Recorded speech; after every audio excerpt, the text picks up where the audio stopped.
Hi guys, வணக்கம். மறுபடியும் நான் உங்கள் மீதா. ஓகே, இன்றைக்கு ஒரு உண்மை சம்பவத்தோட வந்திருக்கேன் கைஸ்.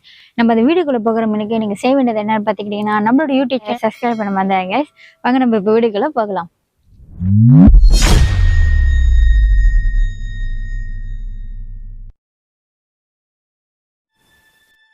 ஹாய் கைஸ், ஓகே நம்ம இப்போ வீடியோக்குள்ள வந்தாச்சு கைஸ். ஓகே, இது ஒரு உண்மை சம்பவம் கைஸ். எங்கே நடந்திருக்கு பார்த்துக்கிட்டிங்கன்னா, சிரம்பான் 2ல நடந்த ஒரு விஷயம் தான் இது. இது ஒரு கணவன் மனைவிக்குள்ள நடந்த ஒரு விஷயம். அவங்க வந்து கல்யாணம் பண்ணி ஆல்மோஸ்ட் ஒரு 6 மந்த் 7 மந்த் இருக்கும். அவங்க கேரளேருந்து சிரம்பனுக்கு ஷிஃப்ட் ஆகிட்டாங்க. Okay, Kerala to Seremban. Okay, so husband பார்த்துக்கிட்டிங்கன்னா லோரி டிரைவர். ரெஸ்பெக்ட் பண்ணணும் லோரி டிரைவர்ஸ் அத்தனை பேர்த்துக்கும். பிகாஸ் அவங்க வந்து குடும்பத்தை விட்டு எல்லாத்தையும் விட்டு அவங்க வந்து வேலை செய்கிறாங்க. ஓகே, அதே மாதிரி தான் இவங்களோட ஸ்டோரியிலே அதே தான். அவங்க மனைவியை வீட்டில் விட்டுட்டு அவர் வந்து வேலைக்கு போகிறாரு. அதாவது லோரி வேலை. அவர் வீட்டுக்கு வரத்துக்கே ஒரு 2 நாள் ஒருக்கா 3 நாள் ஒருக்கா தான் வீட்டுக்கே வருவார் அவர். அது வரைக்கும் ஒய்ஃப் வந்து வீட்டில் உண்டியாக தான் தனியாக தான் இருப்பாங்க.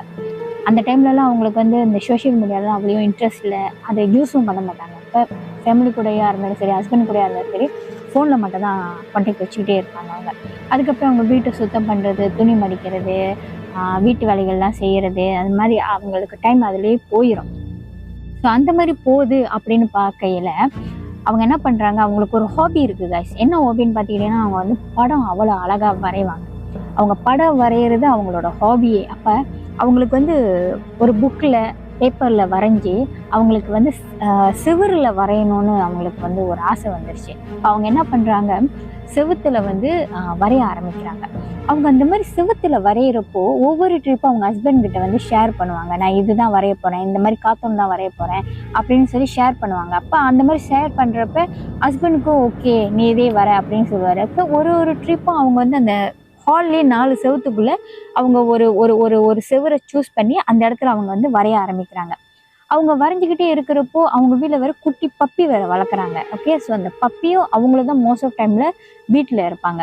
அப்போ இவங்க வரைகிறப்போ கொஞ்சம் கொஞ்சம் அடிக்கடி அந்த பப்பிக்கிட்ட பேசுறது இப்படியுமா இருப்பாங்க. அவங்க வரைஞ்சி முடிஞ்சதுக்கப்புறம் மறுநாள் ஹஸ்பண்ட் வீட்டுக்கு வராரு, பார்க்குறாரு, ரொம்ப அழகாக இருக்குன்னு சொல்லி பாராட்டுறாரு, என்கரேஜ் பண்ணுறாரு அவங்கள. கொஞ்ச நாள் கழிச்சு என்ன செய்கிறாங்கன்னு பார்த்துக்கிட்டிங்கன்னா, அவங்க வாழ்க்கை இப்படியே ஸ்மூத்தாக போய்கிட்டே இருக்கு. ஒரு நாள் வந்து அவர் சொல்கிறாரு, ஹஸ்பண்ட் சொல்கிறாரு, என் ஃப்ரெண்ட்ஸ்லாம் வீட்டுக்கு வருவாங்க, நீ சமைச்சு வை அப்படின்னு சொல்கிறாரு. இவங்களும் வீட்டில் வந்து சமைச்சுலாம் வைக்கிறாங்க. அவரோட ஃப்ரெண்டு, அதாவது ஹஸ்பண்டோட ஃப்ரெண்டு வீட்டுக்கு வராரு, தன் மனைவியோட வராரு. வீட்டுக்கு வந்ததுக்கப்புறம் அவர் என்ன பண்ணுறாரு, சரி இன்னும் சமைச்சு முடிக்கலையே, அது வரைக்கும் நம்ம கொஞ்ச நேரம் படுப்போம், அப்படி சோஃபாவில் கொஞ்ச நேரம் அப்படியே சாஞ்சிக்கலாம் அப்படின்னு சொல்லிட்டு இவர் வந்து சாஞ்சிருக்காரு. சாஞ்சிட்டோல அவருக்கு அங்கே என்ன நடக்குது அப்படின்னு பார்த்துக்கிட்டிங்கன்னா, அவருக்கு வந்து லைக் ஒரு மாதிரி ட்ரீம் மாதிரி வருது, ஒரு கனவு வருது. ஓகே, அந்த கனவுல வந்து அவர் என்னென்னமோ பார்க்குறாரு. பார்த்ததுக்கப்புறம் கொஞ்ச நேரம் கழிச்சு ஏந்திருக்கிறாரு. ஏஞ்சதுக்கப்புறம் அவர் யோசிக்கிறாரு, நம்ம வந்து ஃப்ரெண்டு வீட்டில் இருக்கோம், நம்மளுக்கு இந்த மாதிரி ஒரு கனவு வந்திருக்கு, ஏன் வந்திருக்கு அப்படின்னு சொல்லிட்டால அவர் அந்த வீட்டில் ஏதோ ஒன்று ஏஞ்ச கையோட பட்டுன்னு பார்த்துட்டாரு. அவர் ஏதோ ஒன்று பார்த்துருக்காரு. பார்த்ததுக்கப்புறம் சாப்பிட்டுட்டு கிளம்புறாரு, மனைவியை கூட்டிக்கிட்டு கிளம்புறாரு. கிளம்புனதுக்கப்புறம் அவர் சொல்கிறாரு, இன்னைக்கு நைட்டு நம்ம வந்து வெளியில் மீட் பண்ணோன்னா படம் பார்ப்போம், உங்கள் ஒய்ஃபையும் கூட்டிகிட்டு வாங்க, நான் என் ஒய்ஃபும் கூட்டிகிட்டு வரேன் அப்படின்னு சொல்கிறாங்க. ஸோ அதே மாதிரி ஒய்ஃபை கூட்டிக்கிட்டு இவரும் போகிறாரு படம் பார்க்குறதுக்கு. படம் பார்த்து முடிஞ்சதுக்கப்புறம் எல்லோரும் என்ன பண்ணுறாங்க, ஒரு ரெஸ்டாரண்ட்டில் கெதர் பண்ணுறாங்க. அந்த ரெஸ்டாரண்ட்டில் கெதர் பண்ணி முடிச்சதுக்கப்புறம் ஸ்மோக் பண்ணுறதுக்கு நார்மலாக ஹஸ்பண்ட்ஸ்லாம் என்ன பண்ணுறாங்க, வெளியில் போகிறாங்க. ஓகே, நார்மலாக பாய்ஸ்லாம் ஸ்மோக் பண்ணுறதுக்கு கொஞ்சம் தள்ளி போவாங்களே மனைவியெல்லாம் விட்டுட்டு, அந்த மாதிரி தான் அவங்களும் மனைவியெல்லாம் விட்டுட்டு தனியாக போகிறாங்க. தனியாக போகிறப்போ அந்த வீட்டுக்கு வந்தார்ல ஃப்ரெண்டு, அவர் வந்து தன் ஃப்ரெண்டுக்கிட்ட சொல்கிறாரு, உங்கள் வீட்டில் ஏதாவது இருக்குதா, நீங்கள் ஏதாவது பார்த்துருக்கீங்களா, ஏதாவது ஃபீல் பண்ணியிருக்கீங்களா, உங்கள் மனைவி ஏதாவது உங்ககிட்ட ஷேர் பண்ணியிருக்காங்களா அப்படின்னு அவர் கேட்குறாரு. உடனே அவர் சொல்கிறாரு, இல்லையே என் மனைவி எதுவும் சொல்லலையே, ஏதாவது சொல்லியிருப்பாங்க அப்படின்ற ஒரு தாட்டோட தான் பேசிகிட்டு இருந்தார். டக்குன்னு அவர் சொல்கிறாரு, இல்லை உங்கள் வீட்டில் ஏதோ ஒன்று இருக்குது, அதை நான் பார்த்தேன் அப்படின்னு சொல்கிறாரு. உடனே அவருக்கு ஒரு ஷாக்கிங். மனைவியை வந்து வீட்டிலே விட்டுட்டு போகிறாரு. 24 மணி நேரமும் அவங்களும் ஒண்டியாக தான் இருக்கிறாங்க. சம்டைம்ஸ் நான் தான் வரேன், ஆனால் அவங்க என்கிட்ட எதுவும் சொல்லலை அப்படின்னு அவர் சொல்கிறாரு. இல்லை உங்கள் வீட்டில் ஏதோ ஒன்று இருக்குது, நான் அதை பார்த்தேன் அப்படின்னு சொல்கிறாரு. பார்த்தீங்களா? என்ன பார்த்தீங்க? அப்படின்னு சொல்றாரு. இல்ல நான் வீட்ல வந்து ஐயா வச்சிருக்கேன். நான் நல்லா சாமி கும்பிடுவேன். எனக்கும் வந்து உடம்புல ஐயா வருவாங்க. ஸோ அத வச்சு தான் நான் சொல்றேன். அங்க ஏதோ ஒண்ணு பேட் வைப்ரேஷன் எனக்கு தோணுச்சு. அத நான் வேற கனவுல நான் பார்த்தேன்னு. கனவுல பார்த்தீங்களா? எப்படி? அப்படின்னு கேட்கிறப்போ, நான் உங்க வீட்ல கொஞ்ச நேரம் படுத்திருந்தேன்ல. அந்த படுத்து இருக்கிற கேப்ல எனக்கு ஒரு கனவு மாரி வந்துச்சு. அந்த கனவுல வந்து உங்க வீட்டு பின்னாடி அதாவது அந்த கதவு முன்புற கதவு சாத்துற பின்னாடி ஏதோ ஒரு உருவத்த நான் பார்த்தேன் அப்படின்னு அவர் சொல்றாரு. இவரு கேட்குறாரு, "உருவத்த பார்த்தீங்களா?" "இல்ல வாய்ப்பே இருக்காது." "இல்ல நான் பார்த்தேன். நான் அது கனவுல தான் பார்த்தேன்." அப்படின்னு நான் நெனச்சப்போ, கொஞ்ச நேரம் கழிச்சு, உங்க காத்து அடிக்கிறப்போ, உங்க வீட்டு கதவு சாத்துனப்போ, பின்னாடி ஒரு கட்டத்துக்கு நான் பார்த்தேன் அங்க ஒரு உருவத்த நிக்கிறத. நான் அப்பதான் நம்புனேன். இது வந்து எனக்கு கனவுல வந்து காட்டுனது, அது உண்மை அப்படின்னு சொல்லிட்டு.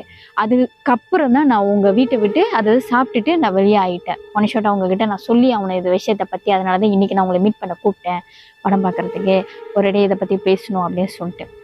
உடனே அவர் சொல்றாரு, "சரி நான் என் மனைவி கிட்ட கேட்கிறேன். கேளுங்க உங்க மனைவி கிட்ட கேளுங்க. அவங்க மேபி வீட்ல ஒண்டியா இருக்கிறாங்க. அவங்களுக்கு எப்படி சொல்றது இல்ல எதுவும் தெரியாம அவங்க தனியா இருக்காங்க வேற. எந்த ஒரு தொணமும் இல்லாம, பேச்சுவார்த்தை எதுவும் இல்லாம, அப்படி இருக்கிறனால மேபி அவங்க எதுவும் சொல்லாம இருக்கலாம். நீங்க அவங்க கிட்ட கேளுங்க." அப்படின்னு சொல்லி அவர் சொல்றாரு. கேட்டுட்டு எது இருந்தாலும் நீங்க எனக்கு இன்ஃபார்ம் பண்ணுங்க. எது இருந்தாலும் நான் உங்களுக்கு ஹெல்ப் பண்ண ரெடியா இருக்கேன் அப்படின்னு அவர் சொல்றாரு.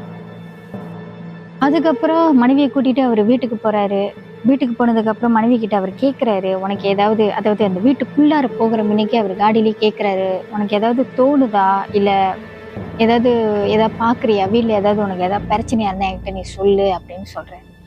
ஒண்ணு மனைவி சொல்றாங்க, "இல்ல எனக்கு ஒரு என்னமோ ஒண்ணு தோணிக்கிட்டே இருக்கு. ஆனா அது என்னன்னு தெரியல. கொஞ்ச நாளா நம்மளோட பப்பி கூட கொலைச்சுக்கிட்டே இருக்கு. ஏன் எதனாலன்னு எனக்கு தெரியல. ஆனா எனக்கு என்னமோ வேற மாரி அ அ எனக்கு வந்து ஆ ரொம்ப இதா இருக்க முடியல. மன திருப்தியா இருக்க முடியல. ஏதோ ஒண்ணு எனக்கு தோணிக்கிட்டே இருக்குது. தப்பாவே நெகட்டிவிட்டியா ஏதோ ஒண்ணு தோணிட்டு இருக்கு அப்படின்னு சொல்றாங்க. சொன்னதுக்கப்புறம் அவரு சரி நீ என்கிட்ட மெதுவாவே சொல்லு. என்ன ஏதாவது பாத்தியால? ஏதாவது நினைக்கிறியா? ஏதாவது நீ சொல்லு அப்படின்னு சொல்லிட்டு, இவரு என்ன பண்றாரு, கதவ தொறக்குறாரு. வீட்டு கதவ தொறந்து அந்த கதவ சாத்துறப்போ பின்னாடி பார்க்குறாரு. அவங்க ஃப்ரெண்டு சொன்ன மாதிரியே ஒரு உருவம் பின்னாடி இருக்கு. பின்னாடி ஒரு உருவம் இருக்கிறத இவர் கண்ணால பார்த்தாரு. கண்ணால பார்த்ததுக்கு அப்புறம் மனைவிய கூப்பிட்டு கேட்கிறாரு, "இது நீ தான் வரைஞ்சியா?" அப்படின்னு கேட்கிறாரு. அப்பதான் அவங்க மனைவி சொல்றாங்க, "இத பத்தி சொல்ல தான் வந்தேன். ஆனா என்னால சொல்ல முடியல. இது நான் வரையவே இல்ல." அப்படின்னு சொல்றாங்க கைஸ். உடனே அவங்க ஹஸ்பண்டுக்கு ஒரு பெரிய ஒரு ஷாக்கிங்கா போயிருச்சு. கொஞ்ச நேரம் கழிச்சு மனைவி சொல்றாங்க, "இல்ல இத பத்தி தான் சொல்லணும்னு நான் வந்தேன். நான் வீட்டுக்கு வந்த புதுசுலயே நான் பார்த்தேன். இந்த மாரி ஒரு விஷயம் இருக்கிறத. நான் நினைச்சிட்டேன் இது என்னன்னு தெரியலையே. இத உங்ககிட்ட தான் கேட்கணும் அப்படின்னு சொல்லி நான் வரப்போ என்னால அது கேட்க முடியாம போயிருச்சு. இத பத்தி எப்படி உங்களுக்கு தெரியும்?" அப்படின்னு இவங்க அதாவது அவர் கேட்ட விதம் வந்து லைக் ஏற்கனவே தெரிஞ்ச மாதிரி அவர் கேட்டார்ல. ஸோ அதனால அவங்க அத கேட்குறாங்க. "எப்படி உங்களுக்கு தெரியும்?" அப்படின்ட்டுன்னு. அப்ப ஹஸ்பண்ட் ஒரு கதைய சொல்றாரு. என்ன கதைன்ட்டுன்னா, என் நண்பன் வீட்டுக்கு வந்தார்ல, அவரு தான் சொன்னாரு. அவருக்கு ஏதோ ஒண்ணு நெகட்டிவிட்டி ஏதோ ஒண்ணு இந்த வீட்ல இருக்கிற மாதிரி அவருக்கு ஒரு வைப்ரேஷன் இருக்கிறதா சொன்னாரு. அது மட்டும் இல்லாம கொஞ்ச நேரம் அவரு சோஃபால படுத்திருப்போ, இந்த மாரி ஒரு ட்ரீம்ஸ் வந்ததா அவர் சொன்னாரு. கனவு வந்த மாரி. கடைசியா பார்த்தா அது உண்மையிலே அங்க இருக்குது. அந்த பின்னாடி உருவம் இருக்கிறது எனக்கு அவரு சொல்லி தான் எனக்கே தெரியும். நான் வந்து பார்க்கையில இருக்குது. அத தான் நான் உங்ககிட்ட கேட்டேன். அப்படின்னு ஹஸ்பண்ட் வந்து மனைவி கிட்ட கேட்குறாரு. கேட்டதுக்கு அப்புறம் என்ன நடக்குதுன்னு பார்த்தீங்கன்னா, ஹஸ்பண்ட் சொல்றாரு, "சரி நீ என்ன பண்ணு நாளைக்கு இந்த டிராவிங்ல வந்து நீ மேல ஏதோ சாயம் பூசிடு" அப்படின்னு இவரும் சொல்றாரு. மனைவியும் சரி அப்படின்னு சொல்றாரு. சொல்லிட்டு அவர் என்ன பண்றாரு, அவுட் ஸ்டேஷனுக்காக வெளியில போயிடுறாரு அவரு. வெளிய போனதுக்கு அப்புறம் என்ன நடக்குதுன்னு பார்த்துக்கிட்டிங்கன்னா, அவங்களும் வந்து சாயம் அடிக்கிறதுக்காக எல்லாம் ரெடி பண்றாங்க. ரெடி பண்ணதுக்கு அப்புறம் அவங்க சாயம் அடிக்கிறதுக்கு கிட்ட போறாங்க. அவங்கனால அந்த அந்த உருவத்துக்கு வந்து சாயம் அடிக்க முடியல. சரி அவங்க அத மோட்டிவேட் பண்ணி ஏதாவது பண்ணிருவோம் அப்படின்னு சொல்லிட்டு தான் அவங்க சாயம் அடிக்க போறாங்க. அவங்கனால அத பண்ணவே முடியாம போயிருச்சு. அப்ப அவங்க என்ன பண்றாங்க, ஃபெட் அப் ஆயி என்ன பண்றாங்க, இது ஒண்ணும் இருக்காது போல அப்படின்னு சொல்லிட்டு, அங்கிட்டு இருக்கிற ஒரு செவுத்துல வந்து வரைய ஆரம்பிக்கிறாங்க. வரைஞ்சு ஆரம்பிச்சதுக்கு அப்புறம் அவங்க ஹஸ்பண்ட் வந்து மறுநாள் வராரு வீட்டுக்கு. ஹஸ்பண்ட் கேட்குறாரு, "நீ என்ன இன்னும் இது சாயம் அடிக்காம இருக்க?" அப்படின்னு கேட்குறாரு. உடனே அவங்க சொல்றாங்க, "இல்ல என்னால அடிக்க முடியல. அங்க எதுவுமே பண்ண முடியல. என்னால கிட்ட போறேன். என்னால முடியல. கை வலிக்கிற மாதிரி இருக்குது. உடனெல்லாம் வலிக்குது. மண்டை வலிக்குது. எனக்கு லைக் ஏதோ ஒண்ணு பண்ற மாதிரி எனக்கு இருக்குது" அப்படின்னு அவங்க சொல்றாங்க. சொன்னதுக்கு அப்புறம் சரி பிரச்சனை இல்ல. நீ பக்ஸா மீன்ஸ் நீ உன் செல்ஃப நீ ஃபாஸ்ட் பண்ணி நீ அங்க வந்து கலர் பண்ண பாரு அப்படின்னு அவரும் சொல்றாரு. சொல்கிறாரு. இவங்களும் சரி அப்படின்றாங்க. சரி சொல்லிட்டு கொஞ்ச நாள் கழிச்சு என்ன பண்ணுறாங்க, ஹஸ்பண்ட் திருப்பி அவுட் ஸ்டேஷன் போகிறாரு. இவங்களும் அது சாயம் அடிக்கிறதுக்காக போகிறாங்க. அவங்களால திருப்பிக்க முடியலை. சரி, என்ன நடக்குதுன்னு பார்த்தீங்கன்னா, அந்த கட்டம் அந்த அன்னைக்கு நைட்டு, ஏன்னா இவங்க ஃபாஸ்ட் பண்ணுறாங்கல்ல, சாயம் அடித்து தான் பார்ப்போமே அப்படின்னு சொல்லிட்டு என்ன நடக்குதுன்னு பார்த்தீங்கன்னா, அந்த அன்னைக்கு நைட்டு அவங்களோட பப்பி ஃபுல்லாகவே கத்திக்கிட்டே இருக்குது. ஏன் பப்பி கத்துது, எதுக்கு கத்துதுன்னு சொல்லிட்டு அவங்க அதை பப்பியை பார்க்குறப்போ பப்பி உடம்புல திடீர்னு ஒரு உண்ணி மாதிரி, ஒரு பூச்சி மாதிரி நிறைய வந்துருச்சு அதுக்குள்ள. ஏன் வந்திருக்கு, எதுக்கு வந்திருக்கு, திடீர்னு ஏன் பப்பி இப்படி குலைக்குதுன்னு சொல்லி அவங்களுக்கு அந்த நேரத்துல வந்த பயம் தான் அது. என்ன நடக்குதுன்னு பார்த்துக்கிட்டிங்கன்னா, அந்த நைட்டு அவங்க ரூம்ல வந்து அவங்க பப்பியும் கூட படுக்க வச்சுக்கிட்டாங்க. பப்பி குலைச்சிக்கிட்டே இருக்கு நான் ஸ்டாப்பா. என்ன பண்றதுன்னு தெரியாம அவங்க அப்படியே படுத்த வாக்கிலே அவங்க ஏதோ யோசிச்சுட்டு இருக்காங்க. யோசிச்சுட்டு இருக்கிறப்ப கொஞ்ச நேரத்துல அந்த ரூம்ல என்ன நடக்குதுன்னு பார்த்துக்கிட்டிங்கன்னா கைஸ், அந்த ரூம் ஃபுல்லாவே ஏதோ ஒன்று அப்படியே ஏறுற மாதிரி அவங்க ஃபீல் பண்றாங்க. எப்படி ஏதோ ஒன்று ஏறுற மாதிரி ஃபீல் பண்றாங்க. என்னது இது அப்படின்னு சொல்லிட்டு லைட்டை திறந்து பார்க்குறாங்க. அந்த பப்பிக்கு உள்ள அந்த உண்ணி இருக்குல்ல, அந்த பூச்சி வகையெல்லாம் செவுத்துல ஏற ஆரம்பிச்சிருச்சு. அதாவது 1, 2 அப்படி இல்லை கைஸ், ஒன் ஷாட்டா ஒரு 10, 20, 30 கிட்ட அப்படியே போகுது. கூட்டமா போனா அது எப்படி இருக்கும்? அவங்க அதை பாக்குறாங்க, கூட யாரும் இல்லை, என்னமோ ஒன்று நடக்கிற மாதிரி அவங்களுக்குள்ள ஃபீல் பண்ணிக்கிட்டே இருக்கிறாங்க. அவங்க லைக் ரொம்ப பேனிக் ஆயிட்டாங்க. என்ன பண்றாங்க, அவங்க அந்த நைட் என்ன பண்றாங்க, ஒரு பாட்டிலை எடுத்து நாக்காளி போட்டு மேலே ஏறி நின்று ஒன்று ஒன்றா இப்படி இப்படி இப்படி பண்ணி சாவடிக்கிறாங்க. சாவடிச்சதுக்கு அப்புறம் மறுநாள் காலைல ஹஸ்பண்ட் வந்து பாக்குறாரு, ரூம் ஃபுல்லா ரத்தமா இருக்கு. கேட்குறாரு ஹஸ்பண்ட், என்னாச்சு அப்படின்னு கேட்குறாரு. இல்லைங்க, இந்த மாதிரி ஒன்று நடந்துச்சு, என்னால் அந்த படத்துக்கு அந்த உருவத்துக்கு என்னால் சாயம் கூட பூச முடியல. அந்த நைட் என்னன்னு பார்த்துக்கிட்டிங்கன்னா, நம்மளோட பப்பி சரியான கத்துன்னு கத்துது. ஏன் கத்துது, எதுக்கு கத்துதுன்னு அதோட உடம்ப பார்க்குறேன், பூச்சி குட்டி உண்ணி மாதிரி வந்துருச்சு. எனக்கு அதை பார்த்தாலும் ரொம்ப பயம் எடுத்துருச்சு. அந்த டைமில் நான் உங்களுக்கு ட்ரை பண்ணுறேன், என்னால் ட்ரை பண்ண முடியல. எனக்கு ரொம்ப பயம் எடுத்துக்கிச்சு. நான் கதவு சாத்தின வாக்கில் கூட வெளியில் யாரோ ஓடுற மாதிரியோ, நடக்கிற மாதிரியோ, பேசுகிற மாதிரியோ, கிச்சன் கிட்ட பானையெல்லாம் தூக்கி போடுற மாதிரிலாம் எனக்கு சத்தம் கேட்டுச்சு. நான் ரொம்ப பயந்துட்டேன் அப்படின்னு சொன்னார். அந்த நேரத்தில் அவங்க ஹஸ்பண்டுக்கு வந்த ஞாபகம் என்னன்னு பார்த்துக்கிட்டிங்கன்னா, தன் நண்பர் சொன்னார்ல, ஏதாவது பிரச்சனைனா என்னை வந்து பாருங்க, எனக்கு கால் பண்ணுங்க அப்படின்னு சொன்னார்ல, அவங்க மனைவியை கூட்டிக்கிட்டு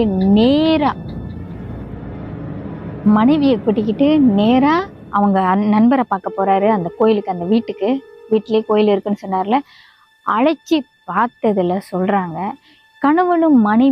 இந்த கணவனும் மனைவியும் வாழக்கூடாது, நிம்மதியா சந்தோஷமா வாழக்கூடாதுன்றதுக்காக யாரும் செய்ததும் இல்லாமல் ஏவியும் விட்டுருக்காங்க.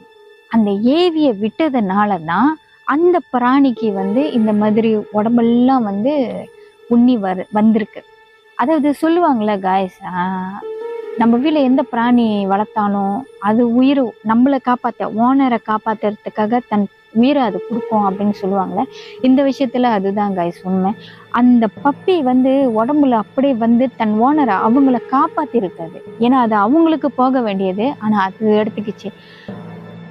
அது அவங்களால நம்ப முடியல, யார் செஞ்சிருப்பா அப்படின்னு பாக்குறப்ப அவங்க சொல்றாங்க, உங்க சொந்த பந்தத்துல செஞ்சவங்க தான் இது. நீங்க 2 பேரும் ஒன்னா வாழக்கூடாது, சந்தோஷமா இருக்கக்கூடாது, வாழ்க்கையில முன்னேறக்கூடாதுன்றதுக்காக தான் இது செஞ்சிருக்கிறாங்க.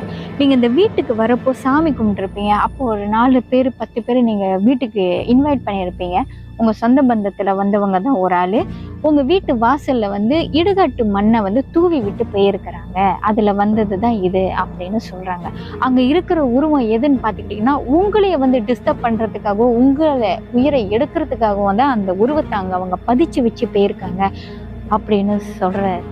அதுக்கப்புறம் என்ன நடக்குதுன்னு பாத்துக்கிட்டீங்கன்னா, ஐயா வாக்கு கொடுத்து பொருள் கொடுத்து, பாதுகாப்பு பொருள்லாம் கொடுத்து, அவங்க இப்போ எப்படி இருக்காங்கன்னு பார்த்துக்கிட்டிங்கன்னா நல்லா இருக்காங்க. குழந்தையோட சந்தோஷமா பார்த்ததுக்கு அந்த பப்பியோட ரொம்ப சந்தோஷமா இருக்காங்க கைஸ். இதுலேருந்து என்ன தெரியுதுன்னு பார்த்துக்கிட்டிங்கன்னா, இந்த உலகத்தில் வந்து பில்லி, சூனியம், ஏவல், அப்புறம் செய்வினை, இது இல்லாமல் சில பேர் இருக்க மாட்டாங்க போல, உயிரே வாழ மாட்டாங்க போல. அதெல்லாம் செஞ்சு தான் உயிர் வாழறாங்க அவங்க. ஆனால் அதுக்கெல்லாம் ஒரு காலகட்டம் வரைக்கும் தான் அதோட கெடு, காலகட்டம் வரைக்கும் தான். அதுக்கப்புறம் அது திருப்பி அவங்களுக்கே அடிக்கணும், அது அவங்களுக்கு தெரியாம போயிடுச்சுங்க. இதே மாதிரி உங்க வாழ்க்கையிலையும் சரி, உங்க ஃப்ரெண்ட்ஸ்க்கும் சரி, யாராச்சும் நடந்திருந்தாக்கா நம்ம காமெண்ட் பாக்ஸ்ல வந்து காமெண்ட் கொடுங்க, லைக் போடுங்க, ஷேர் பண்ணுங்க மறக்காம guys. Stay tuned with Meetha.